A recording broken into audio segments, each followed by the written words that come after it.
What's good, everybody? Welcome back to another episode of Flawless Fantasy Football, where you hear what you need to hear, not what you want to hear. That's right. Nowhere else on the platform are you going to get 2.5 decades of fantasy wisdom for the freeski. Let's get to it. Appreciate you guys pressing the play button. I just wanted to test bases with you. I've enjoyed doing the mocks. I'm going to keep doing the mocks. I got a super flex request next that I'll be knocking out. Excited about that one. Man, I had a rough day yesterday, man. Get kind of personal with you real quick. I had a rough day yesterday, top to bottom. Woke up late. Truck broke down a little bit. A little drama in between. I had a rough day. It's probably my roughest day of the year. But I fought back and had a real good day today. So I just dropped a YouTube short a short while ago. Maybe about an hour and a half. Make sure you watch that. It's about Ramondre Stevenson. Just me trying to plug him again. Make sure you guys watch that. It's only 14 seconds. Press like, drop a quick comment or whatever to help that YouTube short move across the YouTube space, you know what I'm saying, via the algorithm. I appreciate that. All right, let's get into the news. Let's not play around. Let's start with the negative news first. Let's start with the negative news. And it's unfortunate. Not only Marshawn Lynch, but also Frank Gore. Hey, man, what's up with our boys? It's alleged that Marshawn Lynch, I don't know if you guys saw his mugshot, I saw it. That boy looked toasted, fresh out the toaster oven, fresh out. It was alleged that he was arrested for a DUI, allegedly. They say he fell asleep behind the wheel. And they're also allegedly saying it was from a stolen car too, and when he was out in Vegas. So I'm like, I try to tell you, but just on a personal note, it's like people think that just because people have money and have a certain status, that they ain't gonna do stupid stuff, And hell, Marshawn Lynch, he from Cali, a little Oakland area, so he gonna be that guy. He gonna be that guy, but I'm sure he'll be fine. But people make mistakes. At least he ain't pulled no. He's fortunate, blessed. He ain't pulled no doggone, no rugs, boy, because you get sent up the road for that one. But that's unfortunate for him. He need to tighten up, Marshawn. Just because you ain't playing no more, tighten up. Secondly, what about Frank Gore, man? What about Frank Gore? What they say, that Frank Gore that happened, I want to say that happened at Vegas, if I'm not mistaken, with Marshawn Lynch, but with Frank Gore in Atlantic City. It actually was in July. It actually happened in July. The situation with him and his 28-year-old in the early hours of the morning. So early hours of the morning mean 12 to 2, somewhat for that to mean. Early hours in the morning that he basically allegedly dragged this naked woman by her hair, down the hall in Atlantic City hotel last month. And if you're in the 59th floor of the Tropicana Havana Tower, I'm sure it's going to be some cameras in those hallways. So it's likely that that's going to come out soon. So I don't know. I haven't seen Frank Gore do any endorsements and stuff like that. Fortunate for him, because if he did, they would be dropping his behind after this, most likely. But we'll see what happens with that. I don't have much information on it. I did get word from a social media outlet, and a guy hit me up when I commented about something and said that he paid that he gave her $2,000, and she tried to take the money without rendering services. And so probably alcohol is involved, maybe a little something else. And Not to say it's right, but then it's like, okay, I can kind of see what would warrant that if somebody's trying to do that. I can see that happening. Shouldn't be giving a broad on $2,000 anyway to freaking get broke off, but that's neither here or there. So hopefully Frank the Tank, my Niners, man, rough couple days for running backs. So good luck to Frank Gore and Mr. Marshawn Beast Mode. Let's move along to what's relevant. Basically, they're saying that Jefferson is winning on all routes in camp and everything. And guess what, Justin Jefferson? You should be, okay? You're elite. People are going to be drafting you over Cooper Kupp. So, yes, you should be balling the heck out. Congratulations. All right? Now, still, people that pick Justin Jefferson, what? Round 2, some round 3. I know of some people that picked him round 3 last year. But now you're paying up in the first round. That's my thing when it comes to this type of thing. People that pick Cooper Kupp and Jefferson, you picked them late second or third round last year. Now you're having to pay the price. It's different with one of running backs because, you guys knew how I felt about Jonathan Taylor and how I endorsed him last year and had him on 2 out of 3 out of my teams. But I picked him in late first round, middle to late first round, around about 7 or 8 pick. 7 or 8 slot. And so even if he has to go number 1 overall, okay, it's still your first round pick. But it's different this time with those wide receivers that you paid a 3rd round price for, or even Deebo Samuels that people paid an 8th, 9th round draft for, because I've seen drafts where he went in the 9th round last year. Now you're having to pay 2nd? I don't endorse that. I don't endorse it. I understand that people want elite running backs, really wide receivers. But if you got to do it, you're just going to pick one, and then you got to wait for my other nugget wide receivers, right? And we know those guys. We'll wait for them on the back end so they can be your low-end wide receiver ones, okay? But I know y'all like to feel warm and fuzzy with your name brand wide receivers, but you better not miss. Nothing better happen to that person or underperform or injury, or that's throwing away a wide receiver and it's throwing away a potential running back, and that's going to hurt you. All right, but that's neither here or there. I like to go off on tangents. I'm bringing it back in. Let's go. I want to put on my San Fran hat real quick. So I'm going to take off the floor, put on the hat, proverbial San Francisco hat. Trey Lance has been, I'm going to talk my San Francisco stuff. He's been practicing the not just the deep throws, but, the dump downs. I think that's very important, too, because you just don't need to be throwing intermediates and throwing it deep. You got to have that short game. And I like the way that Shanahan is developing him to make sure that he has all facets of the game, not just throwing it deep and being scared to check down. Yeah, you need to check down to Elijah Moore or whoever else. Elijah Moore. You know what I'm saying? To the running back, you need to be able to check down and throw it deep and throw it intermediate. I believe Elijah Mitchell can catch. So he's going to have to display that in the games. I don't know if they're going to play him in the preseason, but we'll see. Just need to be able to dump it down. It has to be an option. I don't want him running all the time. I don't want him to glass out. Please don't glass out. All right.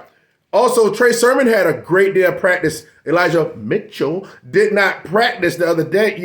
Practice here recently, and Trey Sermon stepped in his absence, and he had an excellent day. He had long runs, and he caught the ball well out of the backfield and made plays. So, hey guys, listen. Last year is last year.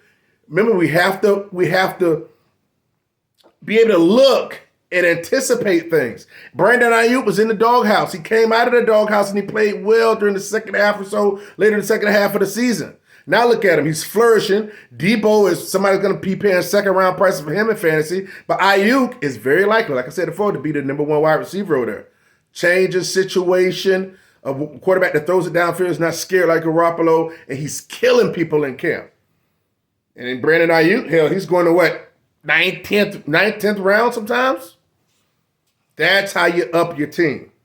So good job for Trey Sermon. I hope he keeps up the good work. So if something happens to Elijah Mitchell, he can step in because people sleeping on Sermon. That don't mean I'm drafting Sermon. I'm just saying people sleeping on Sermon. Let's go to a Browns report. Basically, the Browns are they're likely to consider Jimmy Garoppolo if Deshaun Watson gets a longer suspension. So we'll see what happens with that. let's segue right into Deshaun Watson. Recently, today, he proposed the 8-game suspension. Upping it from what the 6-game suspension was proposed. He's saying I'll get suspended 2 more games and a $5 million fine just to put it all behind me. See, a lot of people think, oh, well, look at him. He must be scared. No, it's people just willing to trying to get stuff behind them. Now, if the NFL doesn't say, okay, we cool with that. We can ride with that. We can slide out with that. You know what it's going to show to me? What it's going to confirm to me? It's going to confirm to me that the NFL is just being punitive in their discipline. They're not trying to give discipline to be able to help. They're trying to be punitive and to really hurt Deshaun Watson. And that's the problem. I've seen that happen, not just in the NFL, but I haven't seen it commonplace in our environment and in workplaces. Discipline is supposed to be corrective, not punitive. But we all know how the NFL is. All right, let's continue. Let's go to Giants camp. They're saying that Wan'Dale Robinson has locked in the slot position for the team. Now, I don't know how much news that is. Good, great.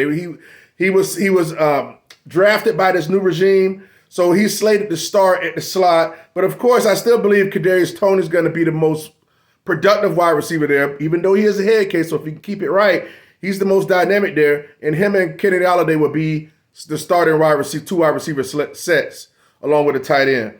So I still expect big things out of Kadarius Toney because, wide receivers got to pay their dues. Now, unless Toney glasses out, then a space opens up for Wan'Dale. He'll probably be a waiver wire pickup if something that does happen because he won't be drafted anywhere. Not unless teams are going like 21 rounds in their draft.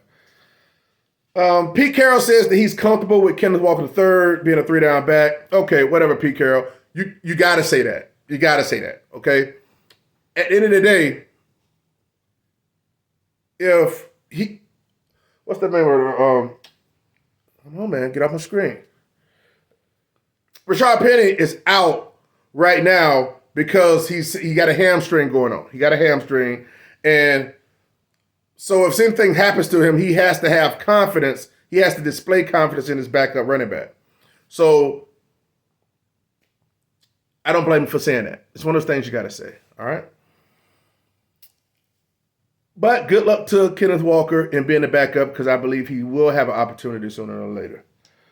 Mitchell Trubisky is scheduled to get the start versus Seattle in the first preseason game for the Pittsburgh Steelers. I'm excited for that. I really want to see that. I want to see how he operates. I'm glad Deontay Johnson's back. Hopefully get some Claypool action in there. I like that he's starting against Seattle because Seattle sucks. So because I really want him to make sure he's keep the path in winning, staying ahead of the rookie for the starting job. Melvin Gordon, he had a little foot injury in practice. It doesn't seem extenuating. It doesn't seem like serious or anything because they haven't said anything. So they're just going to monitor that. As long as he stays healthy, he's going to cap. He's going to be. Those different running backs are going to cap each other. So it is what it is with that. So let's just monitor what happens. Tom Brady is expected to miss time. I think he'll miss probably a week and a half. It's for personal reasons, they say. Nothing wrong with him physically. I believe, this is just me, I believe, since all those wide receivers over there hurt, Mike Evans hurt, and you got old Glass boy, all the wide receivers are hurt or nicked up. Godwin, Julio is Julio. Old boy that came in from Atlanta, he's nicked up. He just got, listen. Tom's like, I ain't coming out here, dog, wasting my time throwing at them. He's sick. I'm sure that's basically what he said. So he's taking time off and waiting for them guys to get healed. No news, but ain't really news to me. James Robinson taking first team reps. Again, I think this is going to hurt Travis Etienne. I don't think he has that type of. I'm anti anything Jacksonville. I'll tell you straight up. I'm just 90 miles down the road from him. But I just don't mess with Jacksonville Jaguar players. I haven't done it since, I don't know, maybe Cecil Shorts. I just don't like him. I just don't like him. And I advise you not to like him either. Again, I ran across this something in Fantasy Pros. It was this article that had the 12 best value picks, and they were talking about. And I saw, and I just like, I just look at, I listen to some content and I read certain stuff, but I don't look at it and be like, oh, let me go see if I agree, because I look at it and be like, I want to see what you're telling them that's wrong. What are you telling the community is wrong? And they're still talking about Kareem Hunt, and draft value, and Michael Thomas, and Allen Robinson. Man, they just love hanging on to these older players. I'm not trying to say dog old, but just they're not going to offer the community much. They're capped. Michael Thomas is Michael freaking Thomas. I don't give a damn if he is getting picked in the 7th, 8th. I don't care. There are other wide receivers there I'd rather pick. Other wide receivers that you guys are going to pick and not pick him. Allen Robinson. They throw it to Kupp 99 times a game, like I said before. And Kareem Hunt. He's up here trying to demand his way out of they're gonna put his ass in the doghouse. And people that spend their 6th-round freaking pick on Hunt, they're gonna be up there looking stupid when they could have picked a legit, strong wide receiver 2, possibly low-end wide receiver 1 in that space. Screw Hunt. Even if something does happen to Chubb, he got a split time with Dearness. Don't freaking mess with Hunt. Those KC days that people are just glamorizing and just just remembering, they're just clouding their head. All right. So I have a super flex. Like I said, I have a super flex mock to do next, and got a couple videos and some big announcements coming up in here in the next 3 days, by the weekend. And I think you guys enjoy it, and I'm going to be really putting it down and really stamping my claim, slamming my flag in the ground about certain mindsets and doctrine where I want you guys to move forward with. As far as the wide receivers too, and some deep late wide receivers and undrafted wide receivers. I just got a lot of stuff I got going on. Again, but let me touch on something, and I'm going to let you guys slide out.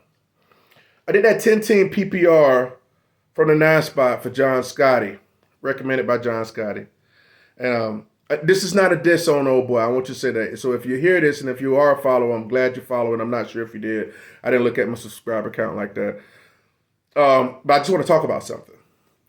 Because I understand this is how a lot of people feel. A decent amount of people feel. There was this YouTube commenter by the name of Undeniable Athletes. So he commented on that 10-team PPR for John Scotty that from the 9 position, and he said that the wide receivers I have were decent and the running backs were thin. That if something happened to one of the 2 running backs, that I'd end up losing that week. And I'm thinking, that's not right. That's not true at all. That's not likely. You're likely to lose. Not maybe if our opponent put up about 180, because that's what they're gonna need. When you draft like I've been drafting on these mocks, right? Gonna be about 100, $180, nothing short of it. The team was Josh Allen, Najee Harris, and Fournette. No flaws yet. Wide receivers, my 4 wide receivers, the 2 starters were Mike Williams and DK Metcalf. And the bench was Allen Lazard, Gabriel Davis. And the tight end, what was the tight end here? The tight end, we had tight end for the 49ers. So it's like, where do you see the weakness at? We had a bench of Singletary and Patterson, Mecole Hardman. But I'm like, where's the weakness at? I don't see a weakness at all. And guess what? If something happened to one of the running backs, Singletary can go up or Patterson can go up. Or since it's PPR and wide receivers can make points, get points easier, slide Allen Lazard, which I really prefer to do. Allen Lazard that I project as the wide receiver 1, or Gabriel Davis that I perceive, that could easily be a wide receiver 1, definitely a high-end wide receiver. You slide those in there. I ain't gonna say I don't give a crap when a wide receiver star running backs get hurt, but to say that, he look at it and say the wide receivers are decent. No, those effing wide receivers are 5-star. But see, people have a hard time because, I haven't seen it yet. I don't really trust it. I don't trust it. But guess what? When you ride with a person like Flawless, when you ride with Flawless, and when you have the pedigree and the receipts that I have, you need to trust in that and believe in it. Now, I understand he haven't seen anything, any type of perspective like me, so he's kind of, but I appreciated him commenting, and, and I told him I respect his comment and I appreciate it. But it's not a knock on him, but, just can't just go by what happened last year. I'm taking everything into account. Like, comment, subscribe. Hit the comments. Tell me what type of mocks you want to see next. Thank you, guys. I appreciate you. Keep pressing play and like and comment on the videos. I appreciate you. One, Flawless Fantasy Football! Yeah!